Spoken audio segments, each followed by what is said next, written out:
Hello everyone. Let's we discuss about the NP-hard problem and NP. So the problem normally, whatever the algorithm so far we discussed, is everything are said to be the deterministic algorithm, and they were executed in polynomial time as the running time. So that is what polynomial time algorithms. So any algorithm that were executed in polynomial time, then we can call those algorithm as a polynomial time algorithms. So it takes order of n power k as the running time. So that is what polynomial time algorithm. So here at the maximum, that is the worst case running time of these polynomial time algorithm is said to be order of n power k, where k is any constant. So this is what polynomial time running time. This is what the polynomial running time, and these algorithms are said to be polynomial time algorithms. So now coming under the class of polynomials, this class of polynomial is actually closed under addition, multiplication and concatenation operations. So here if you take P of n as one polynomial time algorithm, and Q of n is said to be the another polynomial function, and if you perform what are all the operations that we can able to perform on these polynomial functions. So first one is addition, P of n plus Q of n. Next one is multiplication, P of n into Q of n, and concatenation, which is nothing but P of Q of n, just combining the two polynomial functions. So this is what the operations which we can perform under the class of polynomial functions. So we have one set of problems that can be executed in polynomial time. So we also have some other problem that cannot be solved in polynomial time. So we can call those problem as NP problem, or we can also say NP hard problem. So it takes more time to compute. So the running time of those algorithm could be a super polynomial, or we can call it as exponential time algorithms. So if it takes more time, so then we are telling those problem are said to be NP hard problem. So which are two hard problem and that were not solvable in polynomial time. So that is what NP represents, non-polynomial hard problem. So that is what NP hard problems. So how can we solve it in polynomial time? So even if you say that the algorithm does not exist for those kind of NP hard problems, so it is somewhat difficult to prove that no algorithm exists for NP hard problem, which is very similar to, so if you want to prove this NP hard problem in polynomial time, it is similar to the proof what we said already, that is no algorithm exists for NP hard problem. So we have the algorithm is exist for NP hard problem, but that were not executed in polynomial time. So that is what NP hard problem. So what we are trying to do, so we are trying to execute those problem in polynomial time. So in order to reduce the running time of those algorithms, so we are trying to execute in polynomial time. Otherwise, we are trying to verify it in polynomial time. So this is what NP. So which is an NP problem is somewhat differ from NP hard problem. So NP is just nothing but if you have some algorithm that were executed already, but it runs in exponential time. So we are trying to make some other algorithm with that could be run in polynomial time. And what kind of algorithm it is? It is said to be non-deterministic algorithm. So it is said to be non-deterministic algorithm. So already we discussed about one of the algorithm as non-deterministic for searching operation. So for searching algorithm, how can we create the non-deterministic in order to search, implement the search operation? How can we create the non-deterministic? So that we already discussed. So in this video, so I will discuss about the one more non-deterministic algorithm for performing sorting operation. So that we will discuss. So before that, I would like to tell about what is mean by decision problem and what do you mean by optimization problem. So because whenever you're talking about the NP hard problem, or even if you want to find out the deterministic or non-deterministic algorithm for any NP hard problem, So then we have to know what is these two kinds of problem, that is decision problem and optimization problem. So decision problem is a problem that gives the output as either 0 or 1, or it will give the output as either yes or no. So this could be the output for decision problem. Suppose in a graph, if you want to check whether cycle exists in the graph, then it belongs to the decision problem. So obviously the answer for that question will be either yes or no. Yes, cycle exists, no, cycle does not exist. So this is what the decision problem. So let us see some of the decision problem here. Given a string T and a string P, we are checking does P appear as a substring T. So here there are two strings P and T, and we are checking whether P is a substring of T. So what could be the output for this problem? So either yes or no, P is a substring or P is not a substring. So this is one of the example for decision problem. Another one example is given as, given a graph G, so it is a graph problem with integer weights on its edges and an integer k. Does G have a minimum spanning tree of weight at most k? So whether graph has any minimum spanning tree. It is a decision problem.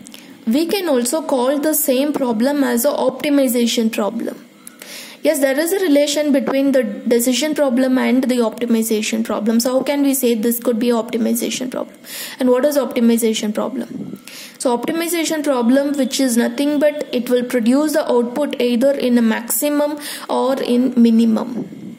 So we will be getting the output either in case of maximum result or in minimum result.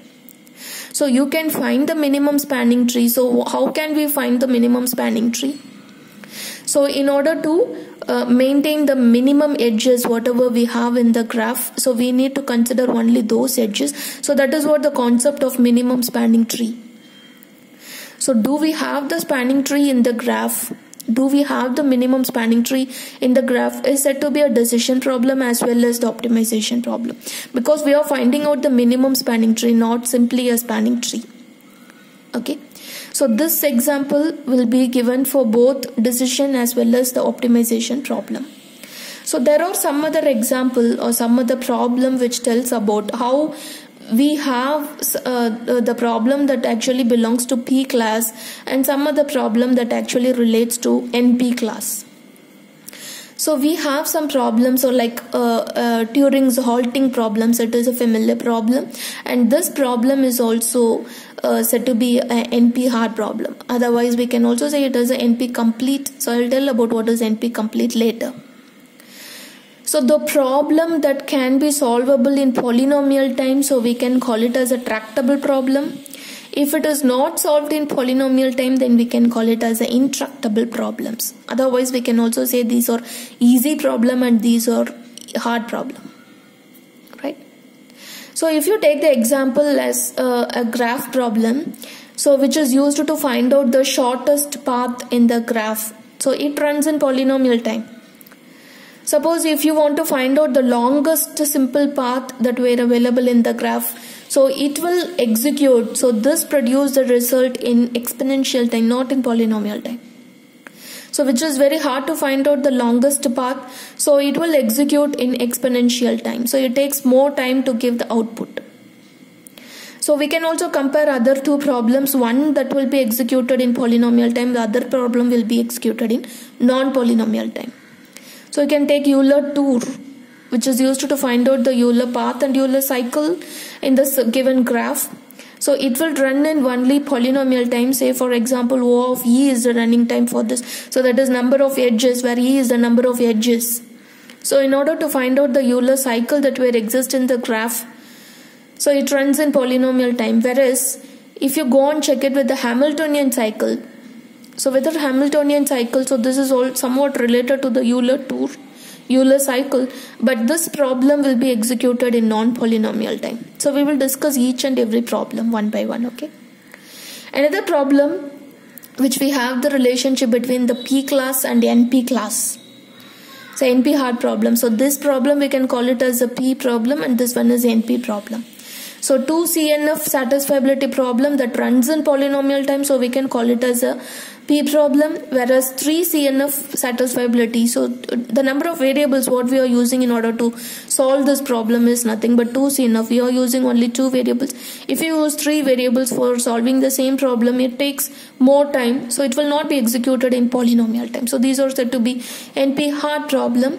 And if you have the non-deterministic algorithm to solve these problems, then we can call these problem as NP complete problem. Yes, we will discuss what is NP hard and NP complete in brief in the next videos. Okay.